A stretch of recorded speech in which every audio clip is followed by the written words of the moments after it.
రాష్ట్రపతి అత్యవసర అధికారాలు దేశంలో సాయుధ తిరుగుబాటు వంటి సంఘటనలు చేసుకున్నప్పుడు ఎదుర్కోవడం కోసం రాజ్యాంగంలోని 18వ భాగంలో 352వ అధికరణంలో అత్యవసర పరిస్థితికి సంబంధించిన అధికరణలను పొందుపరచడం జరిగింది. దీనిని భారత ప్రభుత్వ చట్టం 1935 నుండి గ్రహించడం జరిగినది. ఇది అత్యవసర పరిస్థితి కాలంలో రాష్ట్రపతి ప్రాథమిక హక్కులను సస్పెండ్ చేసే పద్ధతిని జర్మనీ నుంచి, జీవించే హక్కును రద్దు చేయకుండానే ఈ పద్ధతిని జపాన్ నుంచి గ్రహించడం జరిగింది. జాతీయ అత్యవసర పరిస్థితి 352 అధికరణ ప్రకారం రాష్ట్రపతి జాతీయ అత్యవసర పరిస్థితిని ప్రకటన చేస్తారు. విదేశీ దురాక్రమణ, విదేశాలతో యుద్ధం నెలకొన్నప్పుడు, బహిర్గత కారణాలతో, అదేవిధంగా అంతరంగిక కల్లోల పరిస్థితులు నెలకొన్నప్పుడు అంతరంగిక కారణాల దృష్ట్యా రాష్ట్రపతి జాతీయ అత్యవసర పరిస్థితిని విధించడం జరుగుతుంది. 44వ సవరణ ద్వారా మార్చిన అంశాలు. జాతీయ అత్యవసర పరిస్థితి ఏ ప్రభుత్వం కూడా దుర్వినియోగం చేయకూడదనే ఉద్దేశంతో జాతీయ అత్యవసర పరిస్థితి విధానాన్ని కఠినతరం చేయడానికి 1978లో 44వ రాజ్యాంగ సవరణ ద్వారా జనతా ప్రభుత్వం అనేక మార్పులు తీసుకురావడం జరిగింది.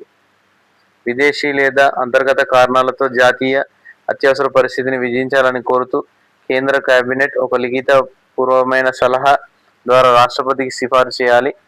కేంద్ర కేబినెట్ సలహాను రాష్ట్రపతి తప్పనిసరిగా పాటించాల్సిన అవసరం లేదు. అంటే పునఃపరిశీలనకై వెనక్కి పంపించవచ్చు. కానీ కేంద్ర కేబినెట్ రెండోసారి ఆమోదించి పంపినట్లయితే రాష్ట్రపతి తప్పనిసరిగా ఆమోదించవలసి ఉంటుంది. 44వ సవరణ ద్వారా కేబినెట్ అనే పదాన్ని 352 అధికరణంలో మొదటిసారి తీసుకురావడం జరిగింది. లిఖిత పూర్వ సలహా అనే పదాన్ని కూడా చేర్చారు. 44వ సవరణ ద్వారా రాష్ట్రపతి చేసిన జాతీయ అత్యవసర పరిస్థితి ప్రకటనను ఉభయ సభలు నెలలోగా ఆమోదించాలి. ఇంతకు ముందు పార్లమెంట్ 2 నెలల్లోగా తెలపవలసి ఉంటుంది. ఉభయ సభలలో నేరుగా వేరువేరుగా 2/3 వంతు ప్రత్యేక మెజారిటీతో ఆమోదించాలి. 2/3 వంతు ప్రత్యేక మెజారిటీని కూడా 44వ రాజ్యాంగ సవరణ ద్వారానే చేర్చడం జరిగింది. నూతన లోకసభ ఏర్పడి మొదటి సమావేశం జరిగిన తేదీ నుంచి 30 రోజుల్లోగా లోక్సభ ఆమోదించాలి. లేకపోతే అత్యవసర పరిస్థితి రద్దవుతుంది. జాతీయ అత్యవసర పరిస్థితి కాలపరిమితి. జాతీయ అత్యవసర పరిస్థితి కాలపరిమితి రాష్ట్రపతి ప్రకటన పార్లమెంట్ ఆమోదించిన తేదీ నుంచి 6 నెలల వరకు అమల్లో ఉంటుంది. భారత పార్లమెంట్ మరో తీర్మానం ద్వారా 6 నెలల చొప్పున ఎంతకాలమైనా పొడిగించవచ్చు. అంటే జాతీయ అత్యవసర పరిస్థితికి ఎలాంటి గరిష్ట పరిమితి లేదు. అత్యవసర పరిస్థితి రద్దయ్యే సందర్భాలు. 6 నెలల ముందే రాష్ట్రపతి రద్దు చేయవచ్చు. రాష్ట్రపతి ఒక సాధారణ ప్రకటన ద్వారా ఎప్పుడైనా రద్దు చేయవచ్చు. పార్లమెంట్ ఒక సాధారణ తీర్మానం ద్వారా ఎప్పుడైనా రద్దు చేయవచ్చు.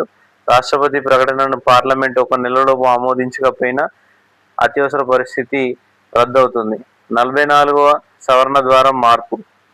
44వ సవరణను అనుసరించి లోక్సభలోని 1/10వ వంతు సభ్యులు సంతకాలతో అత్యవసర పరిస్థితిని రద్దు కోరుతూ ఒక నోటీసును లోక్సభ స్పీకర్కు, రాష్ట్రపతికి అందజేయవచ్చు. 14 రోజుల ముందు ఇచ్చే ఈ నోటీసును అనుసరించి లోక్సభ ప్రత్యేక సమావేశం ఏర్పాటు చేసి సాధారణ మెజారిటీతో దీనిని రద్దు చేయడం జరుగుతుంది.